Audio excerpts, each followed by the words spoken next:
Hello, ladies and gentlemen, and welcome to the first ever episode of the WWE News Log. Wrestling news log. Well, I labeled it WWE News Log. Oh, I thought we agreed wrestling because we cover more than just WWE. I'll edit it then. Fair enough. Wrestling News Log. Fair.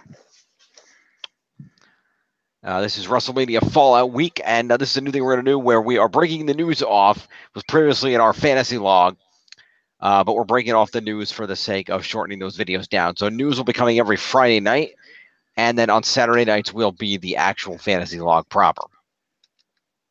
Pay-per-views will remain scored on Thursdays, pending any weird shit. Correct. So let's dig into the news.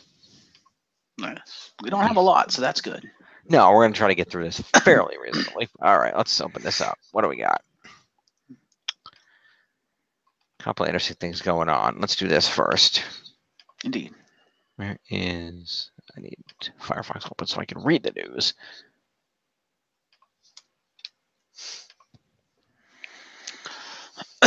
All right, according to PW Insiders, a grain of salt, WWE Hall of Famer Jake the Snake Roberts and New Japan Pro Wrestling star Harry Smith were involved in an incident at WrestleCon on Saturday. Witness claims Smith walked up to a table where Roberts was signing autographs and, without saying a word, threw a scalding hot cup of coffee in Roberts' face. Ooh. Security reportedly quickly cleared the area and police were called. However, Smith, son of the legendary British Bulldog Davy Boy Smith, fled the scene before authorities could speak to him. So we'll keep an eye on that because something may be going on there. And a lot of heat arguments because Alicia Fox got in a fight with Ronda Rousey's husband, too. And I don't know how the hell that happened. What? That happened. There's actually a video of that. She's lucky Ronda wasn't there. I assume Ronda wasn't there since she's still alive. Yeah, let's see. Some kind of issue broke out between UFC heavyweight contender Travis Hoppa Brown and superstar Alicia Fox. The Sun released the video in which shows a Total Diva star in the face of the heavyweight, who happens to be the husband of Ronda Rousey.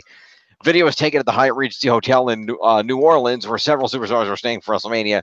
Not currently known what started the argument, although Fox can be clearly overheard telling Brown he is rude in the clip before swatting the camera away. So I don't know. Well, he's married to Ronda Rousey. Does that surprise you? Yeah. All right. So Ronda Rousey is not known for her congeniality. no, that is true. So that fight happened. What else we got?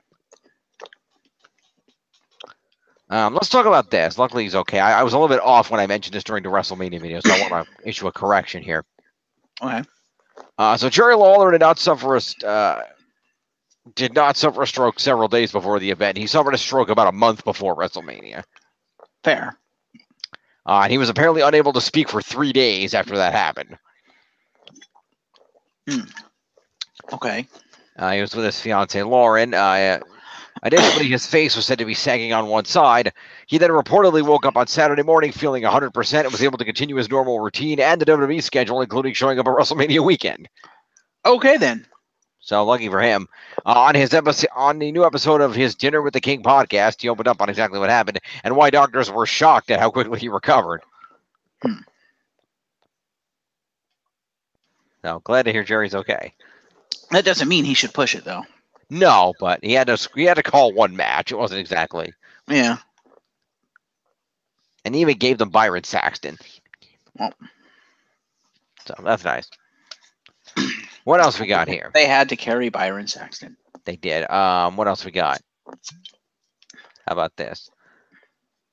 Let's go over. Speaking of things that happened at WrestleMania, let's go over here for a second. Because we questioned this during WrestleMania. Okay. And that's that.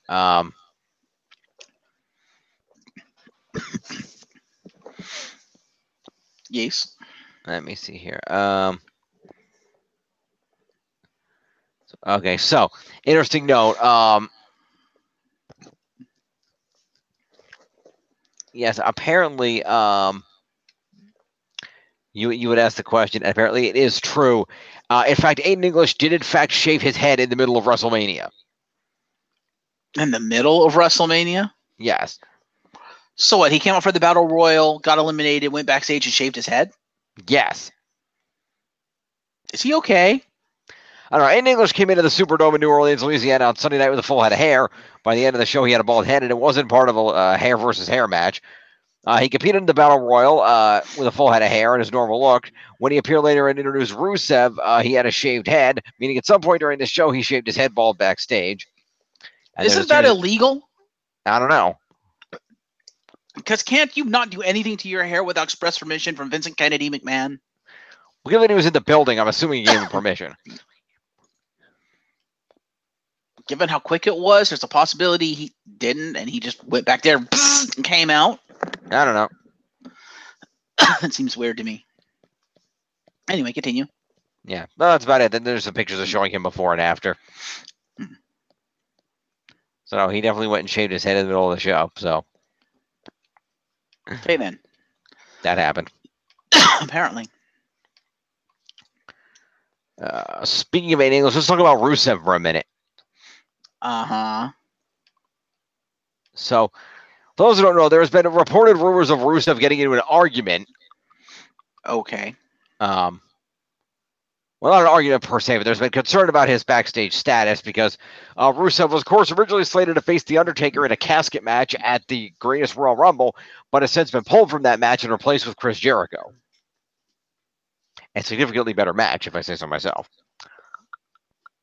Mm-hmm. Rusev also changed his social media accounts, removing the name Rusev and references to WWE. Mm. But people have pointed out he's done this before. And it even included an email address that he was seeking independent bookings, indicating. However, reportedly, it's all a work and that he's scheduled to be part of the Greatest Royal Rumble in the actual 50-man Rumble match. So, that's cool. Jimmy Train of Sports Illustrated further added, I asked WWE if Rusev left the company, and they said those rumors are not true. He's still with the company and will be at the Royal Rumble at the in the Royal Rumble match at the Greatest Royal Rumble in Saudi Arabia. So, Rusev, I did like they sold it by having Lana report that she got Rusev out of the match because she was concerned for him. You want to know the hilarious thing? Okay. Because I'm assuming you don't have this part. Nope. So before all that happened, when he was still on for the match, there was an interview with Lana and Rusev about that match. I can't remember what publication. It was some legitimate publication. And in the interview, Rusev was talking about how he's gonna crush the Undertaker, about how, the Undertaker is old and past his prime, but I'm not. I'm in my prime, blah, blah, blah. And then the interviewer asked outright, so is Rusev going to retire the Undertaker? And Lana said yes. And then, I don't know why they did this, but they posted a headline that Rusev was going to, quote, retire his ass. Okay, then. One of the rumors going around was that WWE and Vince McMahon got pissed off at that. It was like, he said what? Which obviously wasn't the case. It was just the article writer saying something that Rusev never said. But the hilarious thing about this, after Jericho was added to that match and Rusev was taken out, do you know what Jericho said? What did Jericho said? He tweeted, and I quote, I'm going to bury his ass. Ah.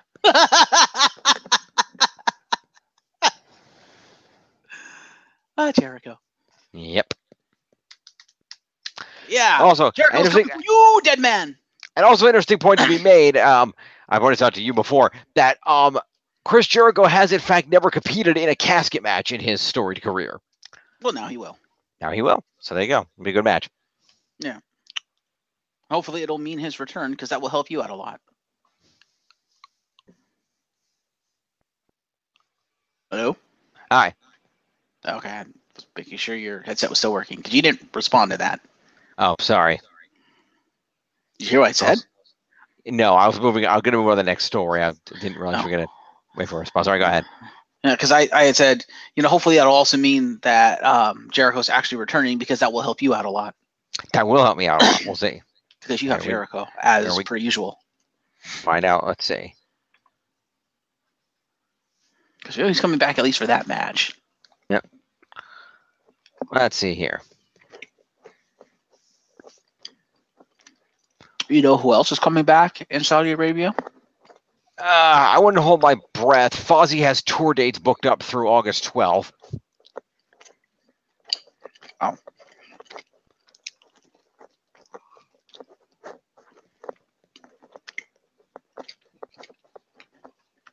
So what, you think maybe it'll be a one-off thing and he'll come back at SummerSlam or something? That seems to time out about right. But you know who else is coming back in the Greatest Royal Rumble? Who else? Booyaka, Booyaka! 619. Cool. He's back. Good. Now, we don't know if he's going to be back completely or not. They're still in talks, but he is at least scheduled for that appearance, so he will be there in Saudi Arabia. Oh wow! When did that drop? That was from a few days ago. I wonder if that's still the case. So once again, someone's going to have to get Rey Mysterio points. Fair enough. This is from a few days ago. I don't know if it's still the case, but as of a few days ago, Fozzy's new album, Judas, was on sale on Amazon Music for just $5. Fair. Amazon Music doesn't sell their shit for very much, so. No. Anyway. So, moving along. Interesting development. So, it was, of course, confirmed this week that Paige is taking over as the general manager of SmackDown. Yep. And totally your package is this. And Glenn Rubenstein of the Wrestling Inc. podcast made an interesting point as to what this could lead to. Okay. Taking to social media to make the post with the image of the show's logo attached. Can you imagine if at WWE brought back Talking Smack with at the Real Page WWE and at Renee Young WWE co-hosting on the at WWE network?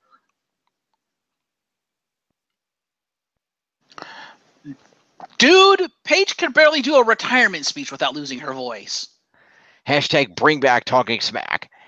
I agree with bring back Talking Smack, but dude, Paige can barely do a retirement speech without losing her voice. She was emotional. That's how she is. Have you ever heard her cut a promo? By the end of the promo, she's got no voice. Yeah.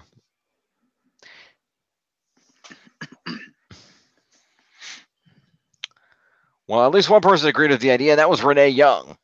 Yeah, like I said, I do agree with bringing back Talking Smack. And Renee Young replied, "Holy hell. Please, please, please, at WWE, can we make this happen?"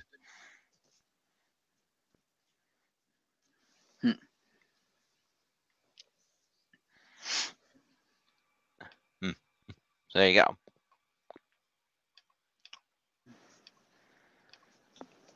All right. And last but not least, I know we did cover this a little bit on the other program, but Jeff, why don't you go ahead and take over from here? What's that? Tell us about the trials and tribulations of Brock Lesnar. Oh, brother. Don't know if any of this shit's been confirmed, because it's been a few days, but what we do know is Brock elbowed Roman in the head and broke him open. Brock and Roman, one of them apparently called, or one or both of them called an audible in the middle of the match and decided to try to put Roman through a table that wasn't designed to break, so he just kind of bounced off and nearly killed the commentators who didn't know what the fuck was going on. What? What, Jim? You're muted. Oh, sorry. I said the German commentator specifically. Yes, it was the German commentary table. And then when Brock went to gorilla position after the match, shit hit the fan. Literally. Like, basically, he had an altercation with Vince McMahon. No one knows why. There is speculation. One is that Vince McMahon was pissed at said table spot, primarily because they basically put, number one, the table wasn't designed to break, so they put themselves in danger because, my God, if you ever try to put someone through a table that doesn't break, that shit fucking hurts. Yeah. But you can break bones with that. Number two, they put the German announcers in danger because they weren't expecting it, so therefore, how the hell could they get out of the way in time? Yeah. So that is speculation number one. Speculation number two is that Vince was pissed at Brock for busting Roman open with the stiff strike. That speculation people believe not to be true, considering when Roman got busted open, the camera focused on his face. Yeah. So that's probably not true. Yeah. The other one, maybe. The third speculation, from what people are saying, is potentially Brock was pissed off at the WWE fan response and blamed Vince for it, and rightfully so. Either way, the result is Shane McMahon tried to fight Brock despite the fact he just fought both Sami Zayn and Kevin Owens at the same time. With an umbilical hernia. So, yeah. Like, report is he legitimately tried to fight Brock. Like, literally got between them, put up his fist, and was like, I'm going to fight you. Which was not a smart thing to do. Luckily, Brock was the bigger man and decided, fuck that, you're not worth my time. Threw his belt at Vince McMahon in the wall and left. Yep. So we have a Universal Champion without the Universal Championship right now, supposedly. It is worth noting, however, that after that event, it was officially announced by WWE that Brock Lesnar re-signed his contract. Yes. And his next appearance is at the Greatest Royal Rumble event, where he will compete against Roman Reigns in a steel cage match for the Universal title. A match which apparently Roman only found out about when it was posted to the internet. According to Roman on Raw. Hey, I'd buy it.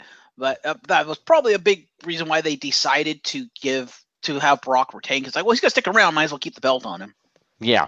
There was also speculation that that Vince called an audible in the middle of the match to change the outcome. There is also speculation that that is not the case, that Roman and Brock were told when they arrived at the arena that night. So I don't know what's true here. There's a lot of speculation over events that actually happened. So yeah. So wild and woolly, and I don't know if Paul Heyman picked up the belt or not after Brock threw it at the wall. I don't know. But the Greatest Royal Rumble will be live streaming on the WWE Network on Friday, April 27th at 7 p.m. Arabic Standard Time. That would be noon Eastern, 9 a.m. Pacific. Mm-hmm. So tune into that if you so desire. I also love that Dana White was at WrestleMania at the front row, and when they zoomed in on him, he was just like, troll face. He was there to support Ronda. Yes, he was, but he still had that troll face because he knew what we didn't know, which was, no, Brock's not coming back to me. Mm-hmm. Brock is going to retain the title, you dumb motherfuckers. Well, I don't know. Report. Unconfirmed report. Steven Muehlhausen at S. Muehlhausen MMA tweeted out the following report. Okay. There was exclusive. Well, Vince already broke part of the news, but I had. But indeed, Brock has re-signed with WWE. But from what I have been told by multiple sources, Lesnar signed a new multi-year deal and will be allowed to fight in the UFC as he's still under UFC contract. Fair.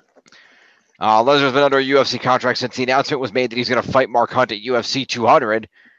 His WWE contract had options that would have expired in August, but McMahon really wanted him to stay on as he views him and Rousey as his two biggest attractions. Yeah.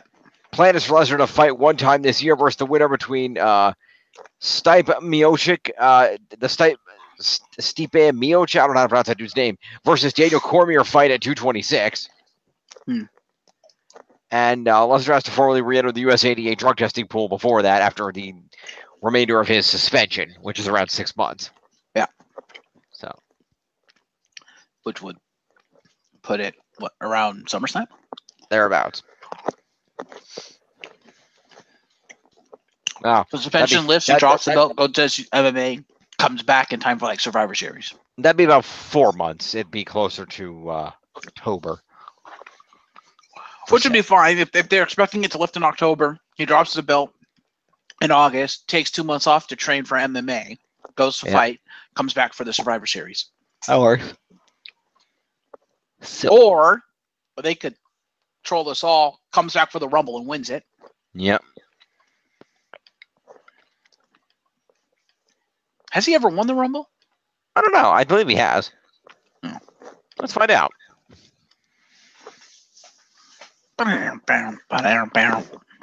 The other question I have for myself: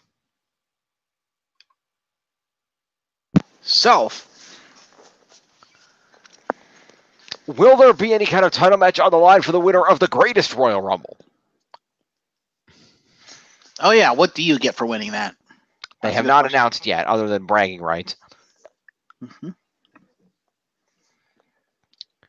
Let's see here. Let's check this out. Scroll here. I'm gonna say I don't think if they do have anything type of reward, I don't think it should be that because then that cheapens the actual Royal Rumble. A little bit. I mean, actual Royal Rumble is still main event at WrestleMania, but still. Mm-hmm.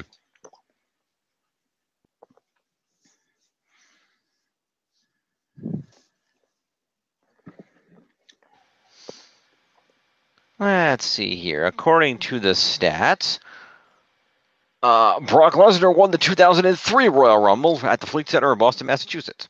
Fair. Upon doing so, Brock proceeded to go to Wrestle. You're an idiot. You're an idiot. Oh? You're an idiot. How so? Hang on one sec.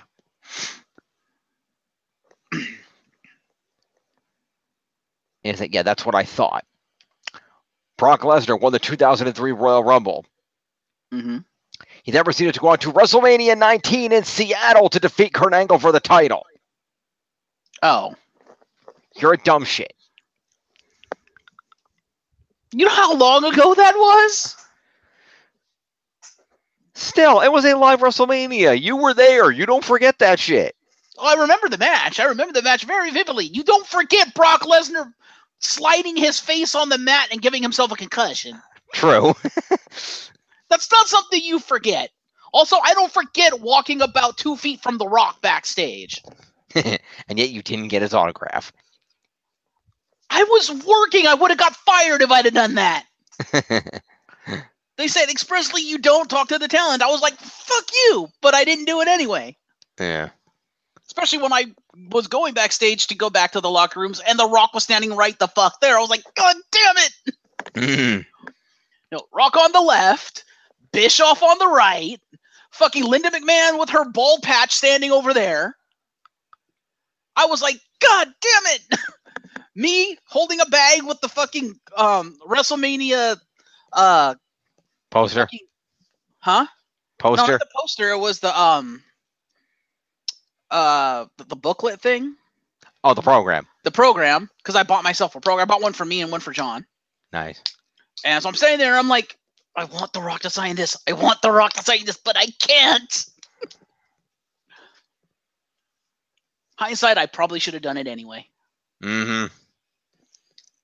How much longer did you work there anyway? I don't like a year or two. Yeah, exactly. Like, that's why I said hindsight, I probably should have done it. You should have done it. But that wasn't technically my choice. They kind of lied to me, but that's another story for another time.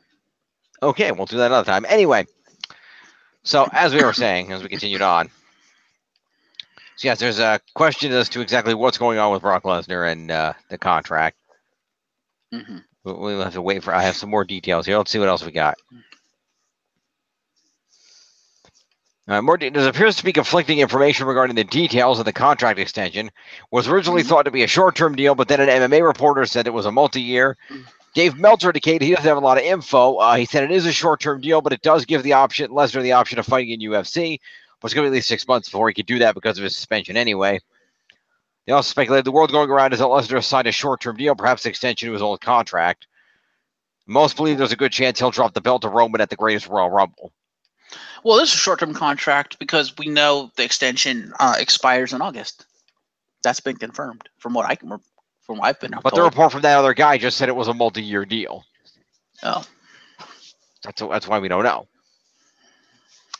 Because if it's a multi-year deal, I don't see him dropping it to anyone because if Vince views him as the attraction, there's no reason to take the belt off him.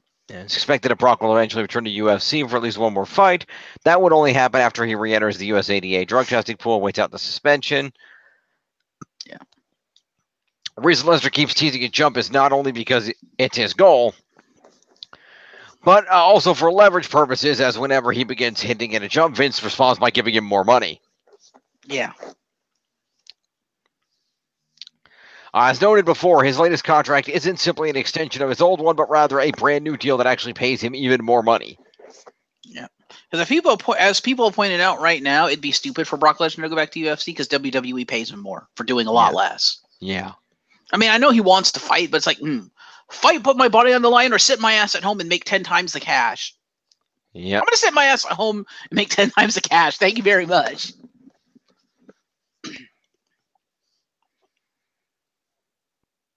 Especially if you're Brock Lesnar, because like, well, okay, I'll just do farm work because I'm a farmer. Why not? What the hell? Yeah. To follow up to the already reported alleged backstage incident, the story remains that Lesnar threw the belt at Vince, but it missed and hit a wall. While some wondered if it was a way to work everyone backstage, Vince was reportedly not expecting it, and Shane McMahon, who was beside Vince, definitely didn't expect it. Lesnar and Heyman kept walking to the back. They got in their SUV and were driven off. Shane, who didn't know anything, was said to be furious at what he thought was an attempt by Lesnar to intimidate his father, and so he went after the two, but they were already long gone, and there was no further confrontation. Many believe Lesnar didn't even know that Shane had come after him until much later when told by others who witnessed the incident. Also, for what it's worth, both Vince and Roman agreed to allow Brock to give Roman the stiff elbow shots to bust him open. Fair. Yeah, people figured that was... According to Wrestling Observer, so... That makes sense. That can be ruled out as a reason for the confrontation.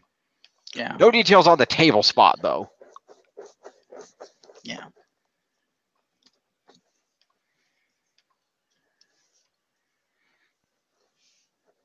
Yeah, like that people pretty much ruled out the stiff elbow, considering they showed the full-on Crimson Mask on TV. Yeah. And they speculate that one of them or both of them decided to call the audible for the table spot, knowing full well the table wasn't going to break. Yep. Or Brock overestimated and was like, "No, I'm strong enough. I could put you through it." Ka-donk! Or not. It's like, oh, next time we test that, all right?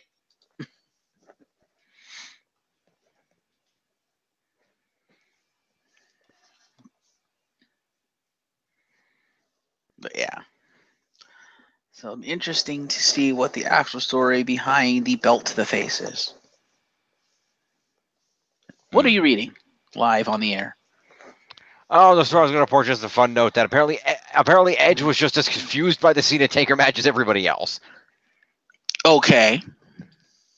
Just like, what was it, a 5-minute match or something? No limitations, but it felt odd. He was expecting more of a Rock Hogan type moment. So, I don't know. Also, personal stuff that have been a bit tossed around on the internet. Mm-hmm. You may recall a while back there was some jokes going around where Rusev was challenging celebrities to matches. Yes. And Macaulay Culkin accepted the challenge. Yes. Well, he didn't end up getting Rusev, but Macaulay Culkin did show up at WrestleMania. Okay. And he did proceed to wrestle 5 different WWE personalities. Okay, then. Thumb wrestle, that is. Okay. Indeed, he lost all his thumb wrestling matches. But there is video of the thumb wrestling matches on the internet, so you can go find it. So he's the Kurt Hawkins of thumb wrestling? He lost thumb wrestling matches to Adam Cole, Aleister Black, Paul Heyman, Braun Strowman, and AJ Styles. Okay, number 1, how do you lose to Paul Heyman? Number 2, why the fuck would you challenge Braun Strowman? Yeah. It was apparently, there was an image here of him and Braun, and the size difference between their hands is ridiculous. All Braun has to do is close his hand and he wins. Pretty much. They even had a legitimate referee refereeing these matches. Of course they did. So that's fun. So go check out that video.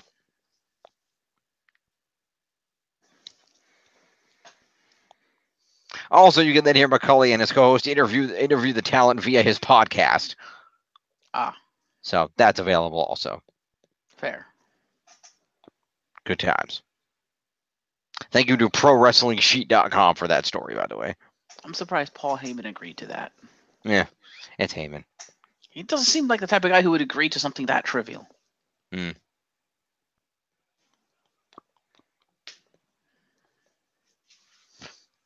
So there we go. Mm-hmm.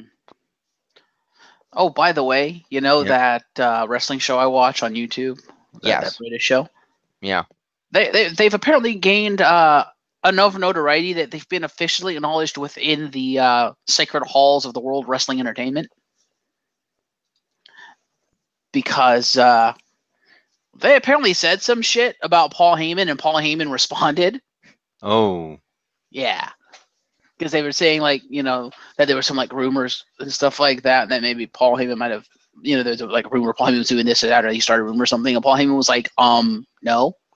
He was like, if you want the full story, if you want my entire take on it, come check out the interview I'm going to have during the WrestleMania weekend. You know, the hour with Heyman or whatever. Okay. And he called him out by name, and he was like, and for you, well, I don't know what he called him, that you yahoos over there, you know, you might want to check your facts. Like, he basically cut a Heyman promo on them. It was glorious. Nice.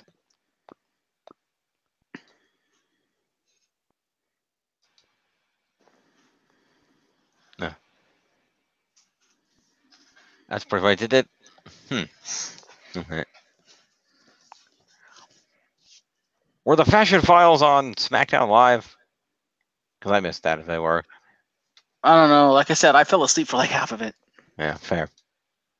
Apparently the Super Troopers were there. Mm-hmm. Yeah. Okay. They were there. They were harassing superstars, apparently. I'll be sure to find out before tomorrow night. Yeah, I'm sure we all will. Well, you'll have to know that because you're going to have to score that. Obviously. Kind of a given on that one. Mm-hmm. So, yeah, that's the news. All right. You got anything? No, nothing. That's it. That's all I got. All right. Oh, I want to make one last note that as of check post-WrestleMania, the WWE Network was up to 2.1 million subscribers. So, that's good. Well, the WWE universe is, or WWE YouTube is at just over 25 million subscribers. Cool. So, yeah. All right, there we go. Good times. The Super Troopers were part of WWE Game Night. Okay. Oh, wait, no. Wait, Team Cammy showed up on SmackDown? That's what I'm trying to figure out. Because there's a thing of them with Breezango and Team Cammy and like them harassing people backstage. Yes, I know. That's the part I'm talking about. I'm trying to determine whether that was on SmackDown. It says SmackDown Live Superstar, so I assume it was. That means you're in the SmackDown building. Doesn't mean it was on the show. Well, I'll figure it out for tomorrow. Because I have the video right here, so I'll check it out after we go off. According to the recap, no, that was not on TV. Fair.